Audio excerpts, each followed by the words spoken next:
Like any responsible adult running a household, I carefully plan my expenses every month. But all my planning gets thrown off when my budget numbers don't match the actual bills. No matter how much I plan, here is yet another month.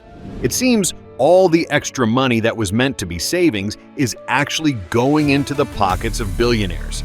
They spend this money to buy yet another private jet, celebrate with champagne, or enjoy a Michelin chef meal.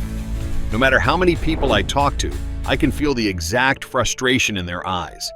So I decided to take this to a broader audience. For years, there was a direct relation between customer experience and revenue growth that inspired brands to hold the customer at the center of every decision. They were willing to do everything to make sure they continue to show their love for their customers. But where's that love now? Brands have applied cuts to various parts of their services and brought down customer obsession to the bottom of their priority list.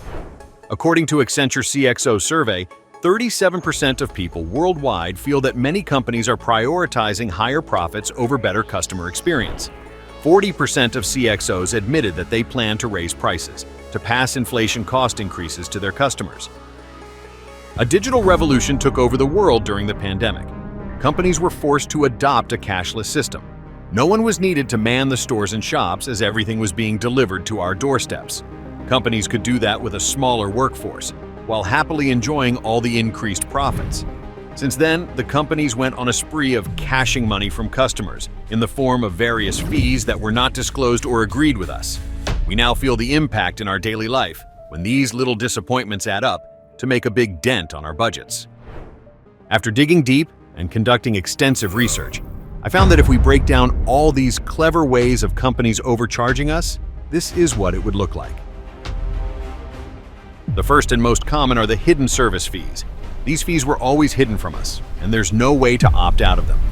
We only learn about them when the bill comes, even then, not in all cases. The hidden fees include things like booking fees, processing fees, service charges.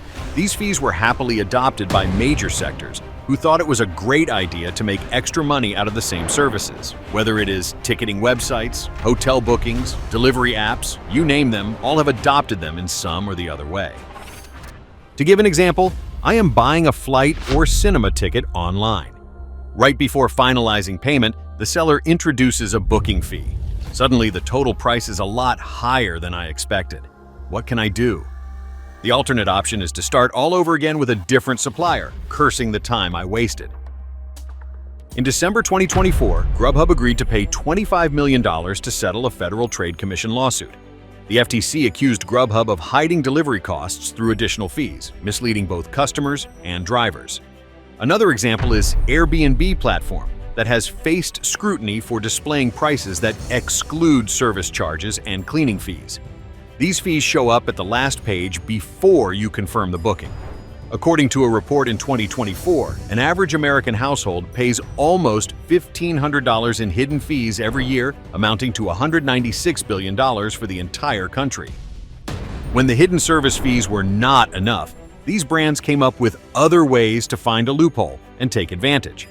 A concept of dynamic pricing fee called surge pricing was introduced. Surge pricing comes in when there's a huge demand for services and companies capitalize on that.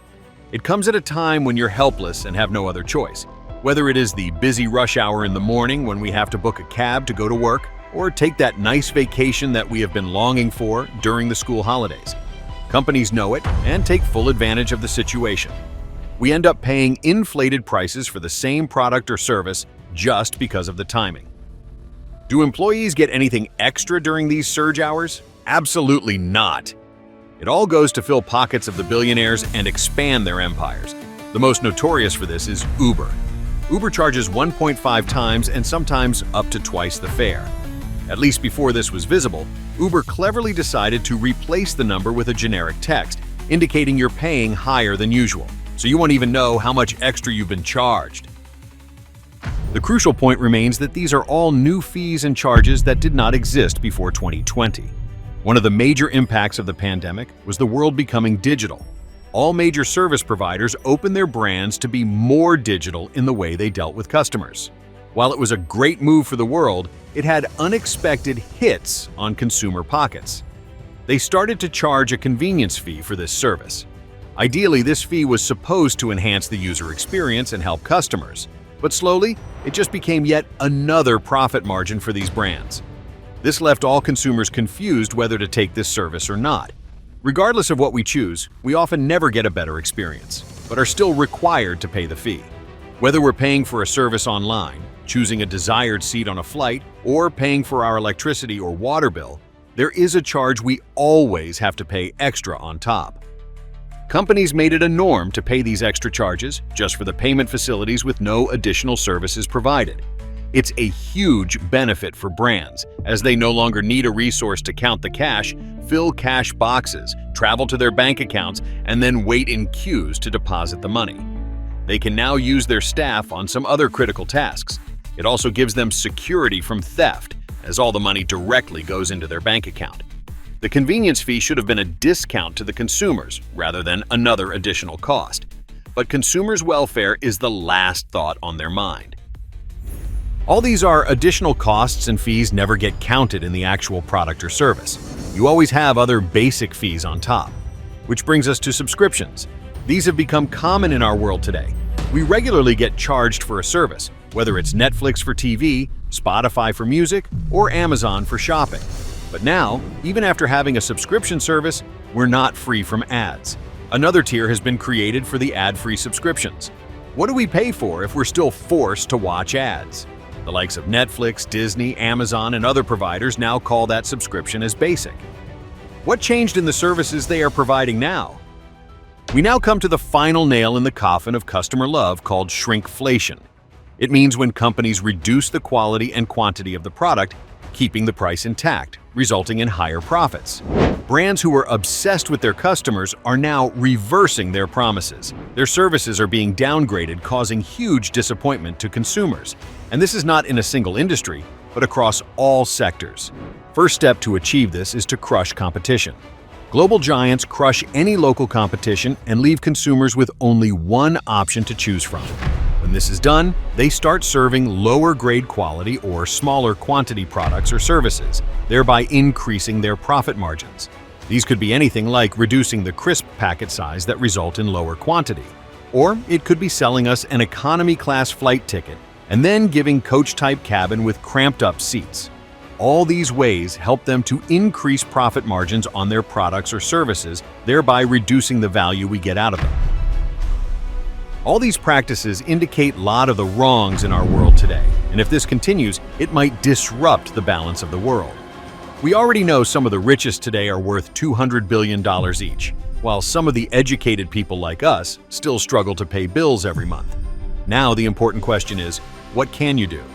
First, whenever you're in the market to buy goods and services, check if there's a local company that can provide them. You might not get a cheaper price, but it will support the local community and also help to stop monopoly. Second, keep a very accurate track of your expenses.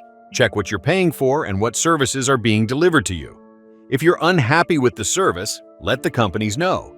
Fill out those feedback forms, go to their website or tweet on their official accounts. If there is no improvement, find alternatives. There are plenty of businesses who are hungry and still have customer service in their core philosophy. It's all about sending a message to the companies that they will have to earn back money and customer love. Make them work hard for it. The longer we ignore, the richer they get, and the harder to change their mindset. A revolution is needed for change, and that revolution starts with us. Let's be the voice of change desperately needed. Thank you for watching.